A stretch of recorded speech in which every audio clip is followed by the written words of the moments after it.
오늘과 다음 주 설교는 신명기 29장과 30장에 대한 강해를 2주에 걸쳐서 하고자 합니다. 오늘은 29장과 30장의 맥락에서 다음 주는 29장과 30장의 후반부를 중심으로 이 말씀을 여러분과 나누어 보도록 하겠습니다. 오늘은 먼저 역사 이야기를 하면서 말씀 속으로 접근해 보고 싶습니다. 제가 최근에 이 소셜미디어에 한국 고고학회라는 그룹을 알게 됐습니다. 몇 달 됐는데요. 근데 거기서 우리나라에서 발굴되는 역사적 유물들이 자주 업데이트가 돼서 올라오는 사진과 글들을 유심히 읽어보고 있습니다. 최근에 올라왔던 건데요. 보시는 사진이 뭐 이상하고 별거 아닌 것처럼 보이지만 이 글에 따르면 몇 년 전에 강원도 정선군 아우라지 유적에서 발견된 귀한 청동 장신구라고 합니다.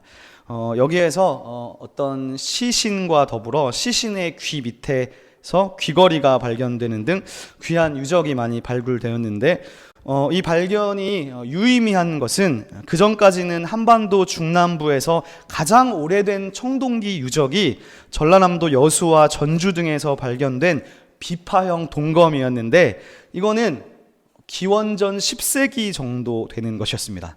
근데 이번에 발견된 이 청동기 장신구는 기원전 13세기 것이라고 말합니다. 특히 화면의 모양과 같은 대룡옥을 닮은 청동 장신구는 한반도에서 처음으로 나온 형태로서 같은 시기의 것이 중국에서도 발견된 적이 없어서 이것이 고대 우리나라에서 중국으로부터 이것이 전래되었다기보다는 우리나라에 독자 제작된 장신구일 가능성이 높다고 이야기합니다.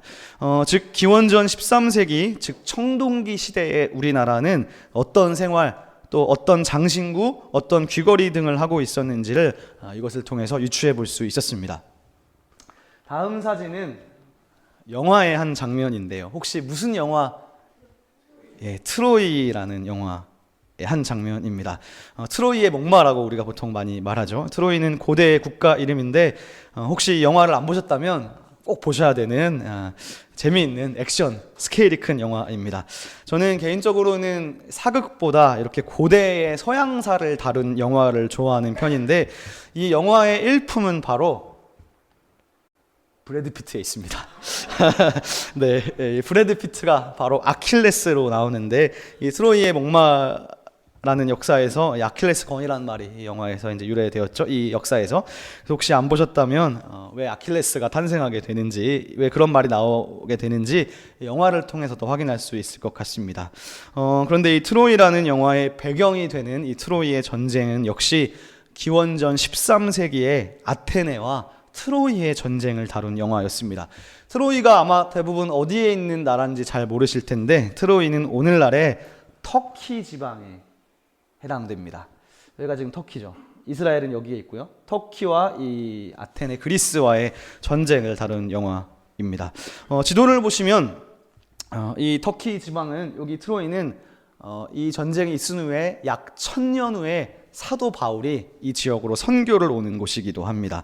이 터키 지방을 고대에는 아나톨리아라고 불렀는데 근데 사실 이 당시 즉 BC 13세기 경에 이 아나톨리아를 지배했던 나라는 트로이보다 더 강력한 나라가 있었는데 그 나라가 바로 히타이트라는 제국입니다. 고등학교 때 세계사 시간에 처음으로 배우게 되는 나라인데 히타이트는 청동기 시대를 끝내고 철기 문명을 처음으로 도입한 나라로 우리가 보통 고등학교 때 배웁니다. 그런데 성경에서도 이 히타이트를 언급하는데 가나안 땅의 7 족속 중에서 헷 족속이라고 성경이 언급해요. 사사기를 나중에 읽어보시면 사사기에는 이스라엘이 가나안 땅을 완전히 정복하지 못한 이유가 요 가나안 사람들이 철로 된 무기를 가지고 있기 때문에 그들을 온전히 패배시키지 못했다고 이야기하는데 이런 말이 여러 번 반복되거든요. 이것이 바로 아마도 헷 족속 히타이트를 가리키는 것으로 보입니다. 그러니까 성경에도 나올 정도라면 이 히타이트라는 제국이 얼마나 강한 족속이었는지를 알 수 있습니다. 근데 이 히타이트 제국이 기원전 18세기에 발흥해서 14세기, 13세기에 완전히 최절정기에 들어섰는데 지도에 보시는 바와 같이 자, 서쪽으로는 여기 전체를 다 점령하고 동쪽으로는 거의 아시리아 제국까지 영향을 미쳤습니다. 그리고 남쪽으로는 지도에는 조금 다르게 표시되지만 실제로는 이 가나안 지역까지도 영향을 미치고 있었던 나라가 히타이트라는 제국이었습니다.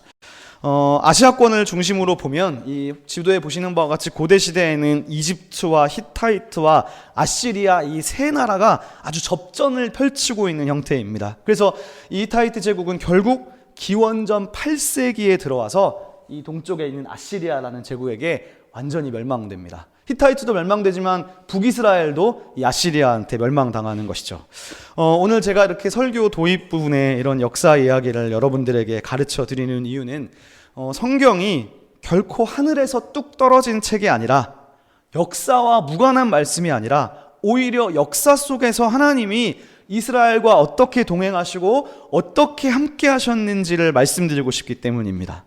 역사 밖의 하나님이 아니라 역사 안의 하나님이시라는 점입니다. 또 한 가지는요, 이 13세기의 이야기가 바로 오늘 우리가 계속해서 읽고 배우고 있는 신명기의 이스라엘, 즉 모세가 살았던 시대와 이 시대가 지금 동시대였기 때문입니다. 특히 히타이트 제국의 왕이었던 이 시기의 왕이었던 하투실리 3세라는 왕이 이집트하고 전쟁을 했습니다. 역사 기록에 따르면. 근데 이집트에 누구랑 싸웠냐면 람세스 2세와 전쟁을 했습니다. 그래서 이 람세스 2세와 평화 조약을 맺었는데 이 람세스 2세는 모세가 출애굽할 때의 파라오였을 가능성이 아주 높습니다. 그런데 이 히타이트의 평화 조약 원본이 고고학으로 발굴이 됐어요. 즉 우리가 성경을 보고 성경의 역사를 보고 성경을 통해서 이스라엘에서 활동하시는 하나님을 보지만 우리가 성경 밖으로 눈을 돌려보면 성경이 주변 세계와 동떨어진 어떤 무시간적 책이 아니라 이 시간 속에서 다른 고대 역사와 함께 해왔다는 것을 알 수 있는 거예요. 그래서 이 히타이트의 조약 문서가 발견이 되었고요. 그리고 이것과 더불어서 또 하나의 귀한 발굴이 하나 있었는데 이 신명기 말씀의 기록 시기와 아주 비슷한 이 아시리아 제국의 에살핫돈이라는 왕이 있었는데 이 에살핫돈이 왕위를 계승하는 왕위 계승 조약 문서가 또 발굴이 됐어요. 그래서 이 두 가지가 발굴이 됐는데 흥미로운 점은 이 두 가지의 문서가 오늘 우리가 읽고 있는 신명기의 기록 방식과 되게 유사한 방식으로 기록되었다는 사실입니다. 즉, 이 신명기 말씀의 기록 양식과 저 두 문서의 기록 양식이 너무 유사하다는 거예요. 그것은 하나님이 모세를 통해서 이 말씀을 그들에게 주실 때 하나님이 기록하시는 방식이 어떤 지금의 21세기 방식이 아니라 즉 당시의 시대와 동떨어진 방식으로 주신 게 아니라 당대의 문화적 표현 안에서 하나님이 이스라엘 백성에게 말씀하셨다는 사실입니다. 그렇게 비교해보면 우리가 이 말씀을 더 잘 이해하는데 도움을 주는 도구가 될 수 있습니다. 제가 이 이야기를 드리는 이유는 오늘 말씀에 보면 30장에 특별히 6절에 보시면 후반절에 이런 표현이 나옵니다. 성경을 한번 보시면 6절 후반절입니다. 제가 읽어보겠습니다. 너로 마음을 다하며 뜻을 다하여 내 하나님 여호와를 사랑하게 하사. 여기에서 마음을 다하고 뜻을 다하여 하나님을 사랑하라. 이 말은 뭡니까? 이 말은 신명기의 쉐마라고 우리가 배웠던 그 말을 지금 계속해서 반복하고 있는 것이죠. 신명기의 쉐마는 들으라라는 뜻이에요. 히브리어로 쉐마가 들으라. 쉐마 이스라엘아 들으라. 너는 마음을 다하고 뜻을 다하고 힘을 다하여 하나님 여호와를 사랑하라. 신명기 6장 5절에 나왔던 말씀이 지금 반복되는 것이죠. 이 말씀은 거의 성경 최고의 요절 중에 요절이라고 할 수 있습니다. 자, 근데 여기 우리 계신 우리 성도님들 중에서 우리 결혼하신 우리 성도님들은 최근에 배우자분에게 사랑한다는 말을 최근에 한 게 언제이신가요? 네, 제가 이 질문을 할까 말까 고민을 했는데 네, 이 질문은 결혼한 지 1년이 안 된 사람에게 하는 것이 가장 좋지 않을까 싶습니다. 제일 최근에 하셨을 것 같아서요. 네, 그래도 네, 사랑한다라고 하는 말이 결혼하기 전에 연애할 때 사랑한다라는 감정과 결혼한 이후에 사랑한다라는 이 감정이 다른지 비슷한지 두 분 모르겠습니다. 그렇다면 우리가 하나님을 사랑한다라고 할 때 그 하나님을 사랑한다는 그 감정이 배우자 혹은 뭐 연인을 사랑한다는 것과 비슷하다고 할 수 있을까요? 그 하나님을 사랑한다는 그 마음이? 아니면 뭐 우리가 부모님을 사랑한다고 할 때 그 사랑이라는 감정이 부모님에 대한 사랑의 감정이 하나님 아버지를 사랑한다는 것과 비슷하다고 할 수 있을까요? 지난주에 저의 생일이 있었는데 어떤 청년이 저에게 생일 축하 문자를 보내주셨는데 저한테 사랑한다고 말해주는 거예요. 근데 기분이 참 좋더라고요. 그런데 그 친구가 저한테 사랑한다라고 했을 때 뭐 저를 연애 감정을 가지고 사랑한다고 한 것은 당연히 아니지 않겠습니까? 즉 사랑한다라는 그 말은 단어는 하나이지만 누구에게 하느냐, 그리고 상황과 환경과 그 말의 맥락이 어떠하느냐에 따라서 그 말은 되게 다른 뉘앙스를 가질 수 있습니다. 그런데 이 사랑한다라는 말을 성경 안에서 문학적으로 살펴보면 모세오경에서는 이 사랑이라는 말이 엄청나게 신명기적인 말이라는 것을 알게 됩니다. 제가 이 설교문을 여기까지 쓰고 나서 이런 생각하실 거라는 생각이 들었어요. 제가 무슨 말만 하면 신명기적이라고 그래서 그러면 신명기적이지 않은 건 뭡니까? 라고 물어볼지도 모르겠다라는 생각이 들었습니다. 그러나 그럼에도 불구하고 이 모세오경에서 즉 창세기, 출애굽기, 레위기, 민수기, 신명기에서 사랑이라는 말은요 사실 되게 안 나오는 말이에요. 민수기에서는요 신기하게도 사랑이라는 말이 단 한 번도 안 나와요. 레위기는 딱 2번 나오고요. 출애굽기도 딱 2번 나와요. 창세기는 약 14번 정도 나오는데 창세기에서 사랑이라는 말이 제일 처음 나오는 본문이 22장이거든요. 22장에서는 아브라함이 내 사랑하는 아들 독자 이삭할 때 사랑이란 말이 나와요. 그러니까 창세기에서도 여러 번 나오긴 하지만 창세기에서는 이 사랑이라는 말을 목적으로 하나님을 쓰는 경우는 없어요. 하나님을 사랑한다라는 말은 모세오경에서는 신명기를 제외하고는 단 한 번도 나오지 않습니다. 근데 신명기에서는 사랑한다라는 말이 22번이나 나오는 거예요. 그렇게 보면 이 사랑이라는 말은 되게 신명기적인 용어구나 라고 생각해 볼 수 있는 것이죠. 예를 들어서 오늘 우리가 읽은 말씀인 30장에서만 사랑이 3번이나 나옵니다. 한번 확인해 보겠습니다. 우리가 방금 읽은 6절 말씀도 나오지만 읽지 않았지만 16절 말씀을 한번 보겠습니다. 제가 읽어볼게요. 곧 내가 오늘 내게 명령하여 내 하나님 여호와를 사랑하고 그 모든 길로 행하며 그의 명령과 규례와 법도를 지키라. 여기 지금 사랑이란 말이 나옵니다. 20절도 보겠습니다. 내 하나님 여호와를 사랑하고 그의 말씀을 청종하며 그를 의지하라. 그는 내 생명이시요 내 장수이시니 여호와께서 내 조상 아브라함과 이삭과 야곱에게 주리라고 맹세하신 땅에 내가 거주하리라. 이렇게 하나님을 마음을 다하고 뜻을 다하고 힘을 다하여 사랑하라 라는 말씀은 모세오경 어디에서도 나오지 않습니다. 이 말씀은 오직 신명기에만 나오는 독특한 표현인 거예요. 근데 여기서 하나님을 사랑한다라고 할 때 이 사랑이 이제 어떤 마음일까를 생각해 보게 됐던 거예요. 연애하는 남녀 사이에 하는 그런 감정일까요?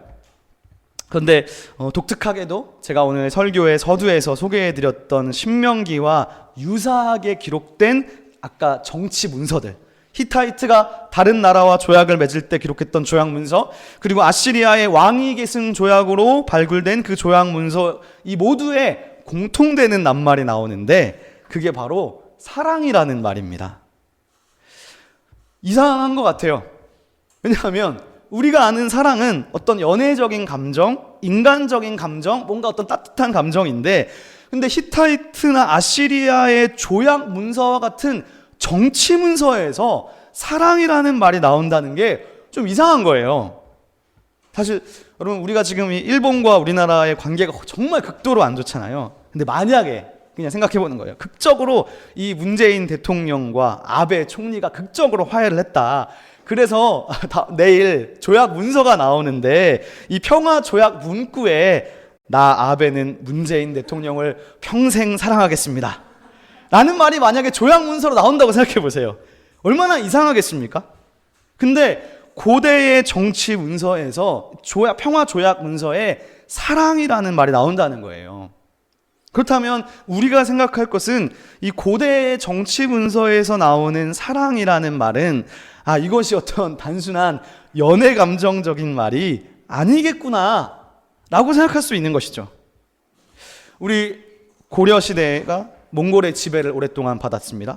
몽골이 쳐들어왔을 때 이기지 못하고 항복해서 어떻게 되나요? 원나라의 속국이 되지 않습니까? 근데 히타이트 같은 경우는 다른 나라를 점령하고 속국으로 만들 때 조약 문서를 작성하는 거예요.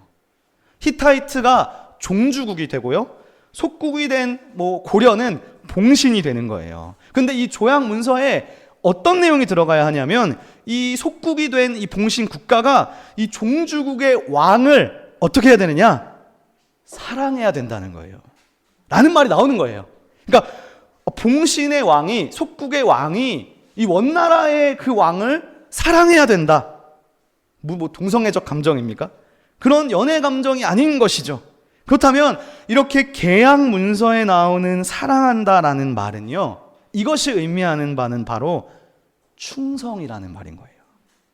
사랑한다라는 말은 이 고대 정치 문서에서는 오직 내가 당신께만 충성하겠습니다 라는 함의를 갖는 것입니다. 그러므로 여러분, 이 율법에서 사랑이 신명기적인 독특한 말이라고 했어요. 근데 신명기에서 너네가 하나님을 사랑한다라고 할 때 이 사랑이라는 말은 그냥 감상적이고 감성적인 의미만을 가지고 있지 않습니다. 즉 우리가 이거를 하나님을 마치 남자친구 사랑하듯이 그런 연애 감정으로만 사랑한다고 생각해서는 안 된다는 것이죠. 우리는 때때로 저를 포함해서도 이 사랑이라는 말을 하나님께 감정적인 언어로만 해석해요. 마치 하나님을 연인 부르듯이. 저도 많이 부르고 좋아하지만 요즘에 나오는 이 복음성가 같은 가사들은 거의 연인을 대하듯이 그렇게 고백하는 것 같아요. 그러나 그게 잘못된 것은 아닙니다. 문제는 그것만 아는 것이 문제인 거죠. 굳이 우리가 하나님을 이야기하지 않아도 사랑을 감정으로만 정의하는 것은 여러분 되게 표면적인 것이지 않습니까? 그러나 성경이 하나님을 사랑한다라고 할 때 이 사랑이라는 말을 이렇게 역사적인 관점에서 당시의 백성들이 이런 조약 문서를 할 때 사랑이라는 단어를 어떤 의미로 사용했는지를 알면 우리가 이 하나님을 사랑한다는 것이 단순히 감정적인 의미로만 담을 수 없다는 것을 알게 됩니다. 이것은 고대의 문서적 배경에서 충성과 관련되는 말인 것이죠. 서로 조약 내용을 이행하고 지정된 모든 조항들, 계약 조항들을 규례와 법에서 벗어나지 않고 당신께만 충성하겠다는 그들의 고백인 것입니다. 여기서 중요한 것은요, 이 사랑이라는 말이 계약과 관련된다는 거예요. 사랑이 계약, 서약, 언약과 관련된다는 이 말을 잘 보여주는, 제가 생각할 때는 현대에도 여전히 유의미한 의식이 있는 것 같습니다. 그것은 바로 결혼식입니다. 결혼하기 전에 연애와 결혼 후의 연애는 결혼 후에는 연애라고 하면 안 되나요? 사랑은 뭐가 다른가요? 결혼 전에 애인과 사랑하는 것은 어떤 면에서 지극히 개인적입니다. 그래서 사랑한다라고 말하지만 연애할 때 사랑한다라는 말은 조금 자극적으로 표현해서 거짓말일 가능성이 있어요. 무슨 말이냐? 결혼 전에는 대부분 우리는 젊었을 때 감정적으로 좋아한다라는 말을 사랑한다라는 말과 동일시해서 표현하는 경우가 많은 것 같아요. 물론 감정 없이 사랑한다는 것은 완전히 불가능합니다. 그러나 젊었을 때는 사랑을 보통 오로지 감정하고만 연결합니다. 그러나 이 사랑이라는 것을 감정으로만 보지 않고 더 넓은 의미에서 표현하면 사랑은 충성인 거예요. 그래서 이 사랑의 결실이 뭐냐? 결혼인 거예요. 그런 의미에서 결혼을 통해 이루어지는 사랑은 계약적이고 언약적입니다. 결혼식은 뭡니까? 결혼 이후의 사랑은 이 사랑이 더 이상 개인적인 것이 되지 않는 거예요. 결혼이라는 것은 우리가 잘 아는 것처럼 남자와 여자 둘 사이의 관계가 가족으로 확대되고 친척과 친구들에게까지 공식적으로 확대가 됩니다. 만약에 여기 우리 청년분들 중에서 혹시나 여러분이 남자친구나 여자친구를 사귀는데 남자친구가 사귀는 거를 비밀로 하자고 한다, 가족들에게도 알리지 않고 친구들도 모르게 사귄다, 그거는 무조건 사랑이 아니죠. 사랑이 될 수가 없는 거예요. 그거는 그런 사람 절대 만나면 안 되는 거예요. 그렇죠? 떳떳하지 못하고 비밀인 것은 사랑이 아닌 거예요. 사랑하면 정식으로 만나는 것이죠. 한순간에 육체적인 만남에 불과하게 되는 것이죠. 그러나 결혼식을 한다는 것은 뭔가요? 결혼식에는 하객들을 불러야 됩니다. 저는 하객들이 최대한 많이 오는 게 중요하다고 봐요. 근데 많은 사람들은 하객들을 많이 부르는 것을 축의금 때문으로 생각하는데 얼마나 자본주의적 가치관입니까? 본질이 아니죠. 그러나 결혼식에 하객들을 많이 초청해야 되는 진정한 의미는 이 둘의 결혼식이 언약, 계약, 의식이라는 의미입니다. 다시 말해 많은 하객들이 보는 앞에서 정식으로, 즉 하객들은 이 둘이 정식으로 부부가 되었다는 것에 대한 증인이 되는 거예요. 여기에서 오는 힘이 얼마나 큽니까? 이건 말할 수 없는 거예요. 단둘이 결혼식을 하는 것과 많은 사람들이 보는 앞에서 하는 것은 큰 힘이 있는 것이죠. 그런데 만약에 더 나아가서 결혼을 예배로 드린다, 그럼 여러분 여기에 누가 등장합니까?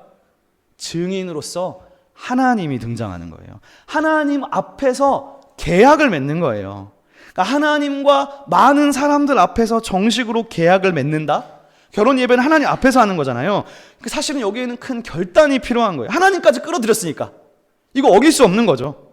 하나님 앞에서 서약하는 것이기 때문입니다. 그래서 이 의식에는 큰 보호막이 작용합니다. 그러니까 둘이서 사귀고 사랑할 때는 한쪽이 감정적으로 미워지고 싫어지면 어떡하나요? 잠수 타버리고 혹은 헤어지면 그만이에요. 그러나 결혼식이라는 계약은 이것이 궁극적으로 공동체적이기 때문에 쉽게 헤어질 수 없습니다. 그러므로 궁극적으로 결혼식이라는 계약, 언약식으로서 이것을 통과한 사랑은 감정적 사랑을 넘어서는 장치가 되는 거예요. 내가 마음으로 감정적으로 이 사람이 미워질 때가 있어요. 부부로 살다 보면 항상 상대방이 예뻐 보이고 잘생겨 보이지 않는 것이죠. 그러나 나는 이 결혼 계약을 통해서 뭘 했느냐? 내가 이 사람만을 사랑한다고 약속한 거예요. 계약을 맺은 거예요. 즉 결혼식이라는 것은 내가 상대 배우자를 사랑하겠다는 일종의 충성의 서약입니다. 그러므로 계약을 통과한 사랑은 단순한 인간적 감정적 사랑이 아니라 충성의 의미가 포함되는 거예요. 살다가 눈에 다른 남자, 다른 여자가 들어올 수 있죠. 다른 사람이 들어올 수 있죠. 우리는 다 연약한 인간이니까요. 그러나 그럴 때 나를 지켜주는 요소 중에 하나가 계약식, 결혼 계약인 거예요. 그것을 통해서 다른 사람에 대한 감정도 보호할 수 있는 거예요. 그러한 생각을 차단하고 상대방만을 평생 사랑하기로 충성하고 결단하는 것입니다. 이것이 진정한 의미에서의 사랑이고 계약인 거예요. 사랑하는 여러분, 그러므로 이렇게 사랑을 계약과 언약이라는 관점에서 이해하면 우리는 하나님을 사랑하라는 이 말씀이 어떤 의미인지 더 깊은 이해가 될 수 있어요. 사랑한다는 것은요, 감정에 불과한 것이 아닙니다. 이것은 언약과 관련 있는 언약적 용어이고 이 안에는 이 여호와 삼위일체 하나님을 나의 주님으로 모시겠다는 충성의 의미가 포함되는 겁니다. 그러므로 신명기의 사랑은 단순한 감정적 언어가 아닙니다. 이건 충성이에요. 그러므로 우리가 주일에 하나님을 예배하는 것 역시 하나님을 사랑한다는 것의 표현이지만 이것이 상황과 감정으로 흔들려서는 되는 게 아니에요. 성도라는 말은 어원적으로 풀어보면요, 히브리어로 하시드라고 합니다. 이 하시드는요, 헤세드에서 왔어요. 헤세드는 신실한 사랑, 언약적 사랑이라는 말이죠. 하시드는, 그러니까 성도라는 말은요, 하나님께 신실된 자, 하나님께 충성된 자라는 말인 거예요. 그러니까 성도의 기본은 하나님께 충성하는 것이고 그것의 근본으로 신명기는 안식일을 지키라고 말씀하는 것이죠. 주기철 목사님에 대해서 여러분 많이 들어보셨죠? 주기철 목사님은 일제 강점기 시대에 신사참배를 거부하면서 갖은 고문과 고난을 당하시다가 결국 옥에서 순교하신 한국 교회의 정말 귀한 우리의 선배 목사님이십니다. 근데 이 주기철 목사님이 순교하시기 전에 마지막으로 교회에 돌아가서 설교를 할 기회가 생겼어요. 근데 그때 이 목사님께서 교인들에게 하신 마지막 설교문이 남아 있어요. 인터넷에 검색하면 나와요. 근데 설교의 후반부에 이 주기철 목사님이 성도들에게 4가지의 기도 부탁을 합니다. 이미 그전에도 감옥에서 힘든 고문과 고난을 오랫동안 당하셨는데 이제 또 잡혀 들어가실 예정입니다. 그래서 설교의 마지막 부분에 성도들에게 기도 부탁을 하는데, 근데 그 기도 부탁 중에 하나가 이런 거예요. 장기간의 고문을 견디게 하여 주십시오 라고 기도 부탁을 해요. 그러니까 이 목사님이 설교문의 중에 하는 이야기인데, 단번에 받는 고난은 이길 수 있지만 고문이 워낙 끈질겨서 그 장기간의 고문은 절대로 웬만한 믿음이 아니면 이길 수 없다는 거예요. 그런데 이 주목사님께서 자신의 아내와 부모와 자식도 하나님께 맡긴다고 고백합니다. 자기가 고문받는 것도 힘든데 노모와 처자식까지도 일본 순사들에게 고통당하는 것은 더더욱 참을 수 없는 괴로움이라는 거예요. 그러면서 마지막에 이 주목사님께서 마지막으로 이런 부탁을 합니다. 그 문장을 제가 약간 각색했는데, 성도님들, 저의 4번째 기도 제목은 의에 살고 의에 죽도록 하여 주옵소서입니다. 나라의 신민이 되어서는 충절의 의가 있고, 여자가 되어서는 정절의 의가 있고, 그리스도인이 되어서는 그리스도인으로서의 신앙의 정조가 있습니다. 정몽주는 망하는 고려를 위해 선주교에다 피를 뿌리니 그 절개가 대단합니다. 그런데 자기가 속한 이 땅, 이 나라에 대한 의도 그러하거늘 하물며 그리스도인이 되어 주님을 향한 일편단심 변할 수 있겠습니까? 그러면서 모진 고문에 하나님을 향한 의를 버리지 않도록 그것을 위해 죽을 수 있기를 기도 부탁합니다. 저는 이 주기철 목사님께서 하나님을 사랑한다고 할 때 그 사랑은 감정적이고 감상적인 어떤 연애적 그런 감정이 아니었던 것 같습니다. 주기철 목사님의 하나님을 향한 사랑은 정절이고 충성이었던 거예요.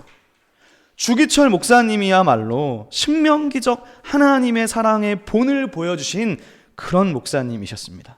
저는 그런 맥락에서 결혼 계약과 마찬가지로 세례의식도 마찬가지인 것 같습니다. 세례의식은 작은 결혼식과 같은 거예요. 세례식에서 그 세례자는 하나님과 사람 앞에서 내가 하나님을 나의 주님으로 충성하고 사랑하겠다는 계약의식과 같은 것입니다. 그러므로 사랑하는 시온의 성도 여러분, 하나님을 향한 여러분의 사랑은 어떠하신가요? 사실 우리는 목사이고 장로이고 집사이기 전에 무엇이냐? 성도입니다. 우리는 사실 모두 성도입니다.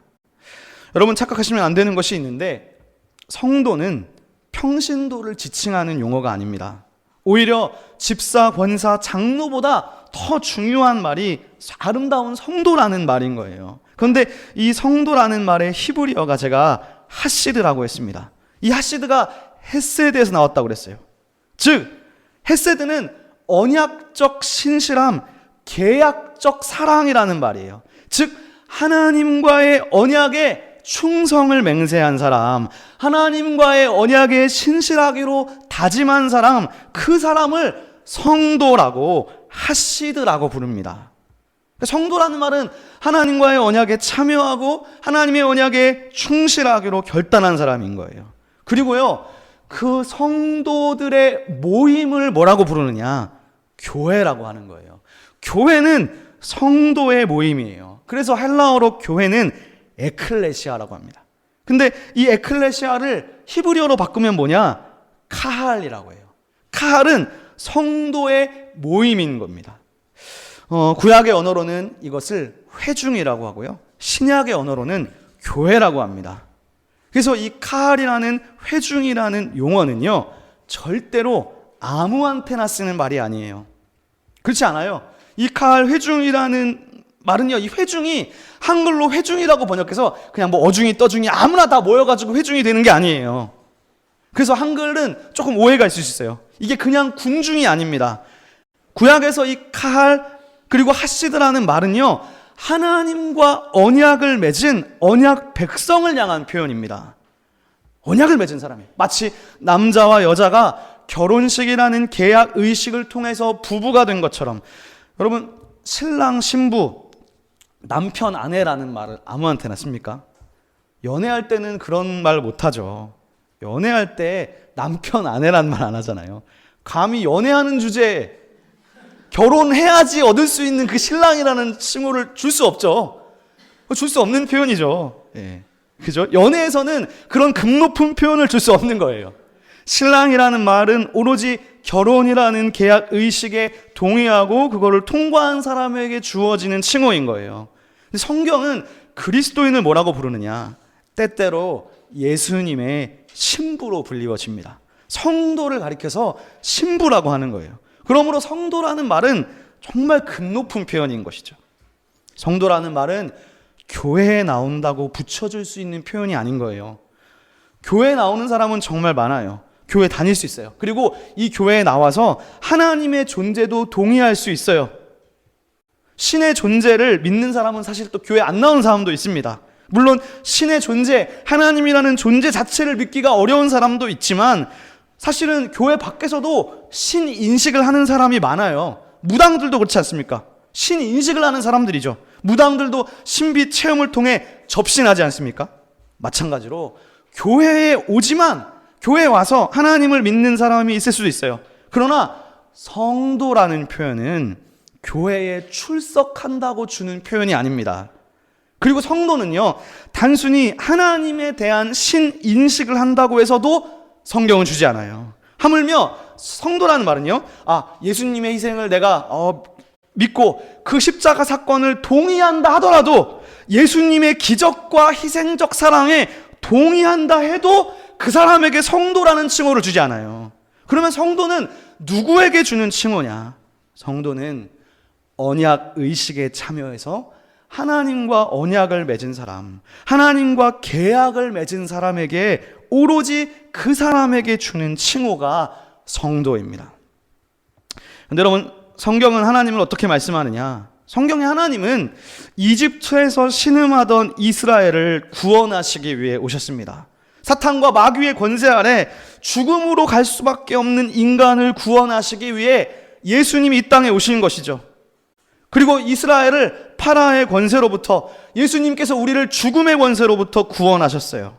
그리고 하나님이 누구신지, 하나님이 왜 이스라엘에게 찾아오셨는지를 명확히 보여주십니다. 근데 성경은 하나님을 말할 때요, 이렇게 말하지 않아요. 내가 너네를 구원했으니까 넌 내 거야. 그러지 않는다는 거예요. 하나님은 온 세계의 창조주가 되시고 온 우주 만물의 창조주가 구원자가 되심에도 불구하고 정말 전능하고 엄청난 권능과 권력이 있으신 분임에도 불구하고 그 엄청난 권력을 사용해서 우리를 당신의 백성으로 강압적으로 삼으시지 않는다는 거예요. 마치 변사또가 춘향이를 억지로 자기 여자로 만들려고 하는 것과 같은 그런 하나님이 아니시라는 거예요. 하나님은 당연히 변사또와는 비교도 되지 않을 정도로 온 우주 만물의 창조주이심에도 불구하고 하나님이 우리를 당신의 자녀로 삼으실 때 억지로 하시지 않는다는 거예요. 왜? 하나님은 사랑이시기 때문입니다. 진정한 사랑은 상대를 구속하고 상대를 노예로 삼는 것이 아닙니다. 진정한 사랑은 자유입니다. 그러므로 성경이 하나님을 우리에게 소개할 때 절대로 억지로 넌 내 거야 라고 하시는 분으로 이야기하지 않아요. 하나님은 이스라엘을 구원하셨음에도 불구하고 이스라엘을 시내산으로 인도하십니다. 그리고 시내산까지 데리고 가셔가지고 이스라엘에게 너네 나와 언약을 맺으면 좋겠다 라고 언약으로의 초대를 하시는 분이에요. 하나님 항상 우리를 초대하세요. 초대하면 내가 그 초대를 받아들이느냐 받아들이지 않느냐에 달린 거예요. 아니 주님, 당신이 이 보잘것없는 쓰레기 같은 나를 구원하여 주셨으니 당연히 저의 주님이시죠. 근데 주님이 오히려 이스라엘에 찾아오셔서 정말 조심스럽게 언약으로 초대를 하시는 거예요. 얼마나 인격적이십니까? 그런데 그 언약의 내용이 뭐냐 하면 그것이 오늘 말씀 신명기 29장 10절부터 13절에 나타나고 있습니다. 제가 읽어보겠습니다. 오늘 너희 곧 너희의 수령과 너희의 지파와 너희 장로들과 너희의 지도자들과 이스라엘 모든 남자와 너희의 유아들과 아내와 내 진중에 있는 객과 너를 위하여 나무를 패는 자로부터 물 깃는 자까지 다 너희 하나님 여호와 앞에 서 있는 것은 내 하나님 여호와의 언약에 참여하여 또 내 하나님 여호와께서 오늘 내게 하시는 맹세에 참여하여 여호와께서 내게 말씀하신 대로 내 조상 아브라함과 이삭과 야곱에게 맹세하신 대로 오늘 너를 세워 자기 백성을 삼으시고 그는 친히 내 하나님이 되려 함이니라. 아멘. 하나님이 언약으로 초대하시는 이유는 뭔가요? 단순하죠. 우리 하나님이 되고 싶으신 거예요. 그거예요. 당신 당연히 하나님이시고 당연히 창조주이신데 그럼에도 불구하고 우리의 하나님이 되고 싶으시다는 말은 무엇인가요? 그것은 너희가 이 세상을 살면서 다른 하나님, 다른 신을 쫓지 말고 거짓되고 허망한 다른 신을 쫓지 않고 정말 살아있는 나 여호와를 주로 모시기를 바라시는 마음입니다.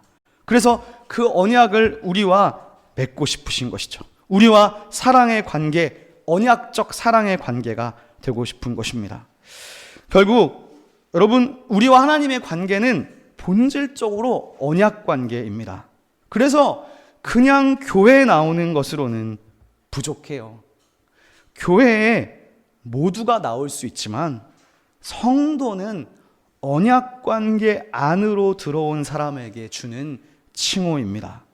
언약 관계는 무엇인가요? 언약 관계는 삼위일체 하나님을 우리의 주님으로 영접할 때 언약 관계가 됩니다. 내가 당신을 주님으로 모시고 하나님의 정신, 하나님 나라의 가치관이 담겨 있는 이 말씀을 공부하고 읽고 이 말씀대로 실천할 때 하나님과 우리는 그 관계가 유지되는 것입니다. 여러분, 이 시온의 교회로 왜 오셨습니까? 사람도 없고 유아실도 없고 잠옷실도 없고 뭐 갖춰졌지 않은 이 지하실로 여러분 왜 오셨습니까? 교회가 얼마나 많은데.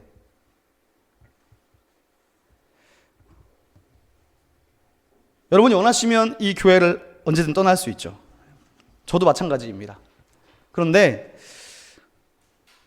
우리가 작은 교회이기 때문에 더 이 자리에 하나님을 주님으로 모시는 사람들의 모임이 되어야 됩니다.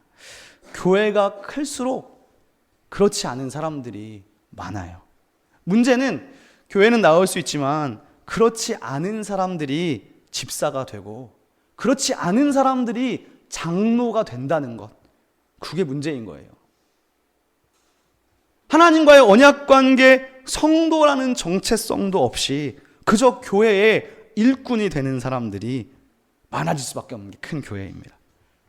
그러나 이 시온의 교회에 여러분이 오신다면, 계속 오시길 원하신다면 우리의 모임은 가장 본질적으로 하나님을 주님으로 모시고, 그리고 하나님이 우리의 주님이시기 때문에 주님께서 우리의 삶의 기준으로 말씀을 주셨기 때문에, 그래서 하나님의 말씀을 읽고 배울 때 이 시온의 교회에 온전한 성도가 될 수 있습니다. 그런 걸 원하지 않으시면 교회 안 나오셔도 됩니다. 저는 정말로 다른 교회 가라고 말씀드리고 싶어요. 굳이 여기까지 올 이유가 없어요. 이 시온의 교회가 가지고 있는 이 하나님의 말씀을 향한 뜨거운 사랑과 이 하나님의 말씀을 배움이 없이 이 자리에 온다면 그냥 다른 더 모든 프로그램도 좋고 하여튼 환경도 좋고 그런 모든 다른 교회 가도 됩니다. 하나님의 교회는 어디에나 있기 때문인 것이죠. 그러나 우리 교회는 이 신명기의 말씀을 따라서 하나님을 주님으로 모시고 그 주님의 백성된 자가 반드시 배우고 읽고 그 말씀대로 살아야 할 이 말씀을 배우고자 하는 그 언약 관계 안에 있을 때 이 시온의 교회가 더 건강한 교회가 될 수 있으리라고 저는 생각합니다. 그래서 오늘 신명기 29장에 이렇게 말해요. 모세가 백성들에게 너희가 40년 전에 호렙산에서 언약을 맺었는데 다시 한번 언약을 맺기를 원한다. 그런 이야기예요. 왜 그러냐? 하나님은 인간의 연약함을 아시기 때문입니다. 이미 40년 전에 호렙산에서 언약을 맺었지만 40년이 살아가는 동안에 그들이 또 타락하고 하나님을 바라보지 못하고 말씀을 하지 못한 거예요. 그래서 하나님은 모세를 통해서 신명기의 마지막 부분에 모압 땅에서 한 번 더 언약을 맺습니다. 하나님이 우리에게 이 언약을 다시 한번 갱신할 수 있는 기회를 주시는 거예요. 마지막으로 14절, 29장 14절과 15절을 보겠습니다. 제가 읽어보겠습니다. 내가 이 언약과 맹세를 너희에게만 세우는 것이 아니라 오늘 우리 하나님 여호와 앞에서 우리와 함께 여기 서 있는 자와 오늘 우리와 함께 여기 있지 아니한 자에게까지이니. 오늘 모세는 이스라엘 백성에게 오늘이라는 말을 많이 해요. 신명기에서. 그런데 오늘이라는 말을 하면서요, 당시 기원전 13세기에 모세 앞에 있었던 이스라엘 백성들에게만 언약 갱신을 요구하지 않아요. 이 15절 말씀은 그 당시에 오늘, 그 당시에 거기 서 있는 사람들 뿐만 아니라 오늘 우리와 함께 여기 있지 아니한 사람들에게까지다 라고 말하면서 모세 이후로 3000년 후에 살고 있는 오늘 시온의 교회 저와 여러분들에게까지 이 언약 갱신을 확장시킵니다. 오늘 우리가 이 말씀을 읽었어요. 이 말씀을 읽은 성경 독자들, 이 자리에 앉아있는 저와 여러분들은 오늘 이 말씀을 읽자마자 다시 하나님과의 언약에 참여하도록 소환되는 거예요. 그리고 저와 여러분들로 하여금 다시 한번 삼위일체 하나님을 주님으로 모시기로 결단하도록 여러분을 초청하고 계시는 거예요. 사랑하는 여러분, 우리가 믿는 하나님은요, 우리의 창조주가 되시고 우리의 구속주가 되십니다. 그 하나님이 인간이 되셔서 이 땅에 우리를 위해서 오셨어요. 그리고 부활하시고 승천하셔서 온 세계의 주가 되셨습니다. 그 주님이 다시 우리의 주님이 되기를 원하셔서 다시 한번 저와 여러분을 부르십니다. 그분은 우리에게 영생을 약속하시고 하나님 나라의 상속자가 되게 하셨습니다. 성경에서 우리에게 약속한 것 중에 가장 크고 강한 것이 있다면 저는 그것이 영생이라고 생각해요. 우리가 그분을 우리의 주님으로 받아들이면 우리는 죽어도 죽지 않고 영생을 얻어서 이 땅에서 영원히 하나님 나라의 백성으로 살아갈 것이라는 거예요. 지금 비록 우리가 살아가는 이 땅에서 아픔과 질병과 가난과 고통과 때로는 명예를 얻지 못함으로 아파하고 신음합니다. 내가 이 세상에서 다른 사람들과 비교해 볼 때 정말 작은 자인 것처럼 보여서 남들처럼 막 잘 나가는 것처럼 살지 못하는 것처럼 보여서 실망할 수도 있습니다. 그러나 예수님은 분명히 말씀해요. 자기를 낮추는 자가 반드시 훗날 높아질 것이다. 이 땅에서 우는 자가 나중에 웃게 될 것이고 이 땅에서 섬기는 자, 다른 사람의 종이 된 자가 하나님 나라에서 으뜸이 될 것이다. 지금 줄인 자가 복받을 것이고 의를 위하여 핍박당하는 자가 하나님 나라의 백성이 되리라고 말씀합니다. 사랑하는 시온의 성도 여러분, 하나님의 백성이 되기를 원하십니까? 하나님이 여러분의 주님으로 모시고 있었고 또 다시 모시기를 원하십니까? 그런 사람은 하나님과의 관계에 충성을 다하는 자입니다. 하나님과의 관계에 충성을 다하는 자가 하나님을 사랑하는 자입니다. 그렇다면 하나님을 사랑하는 자는 어떤 사람인가요?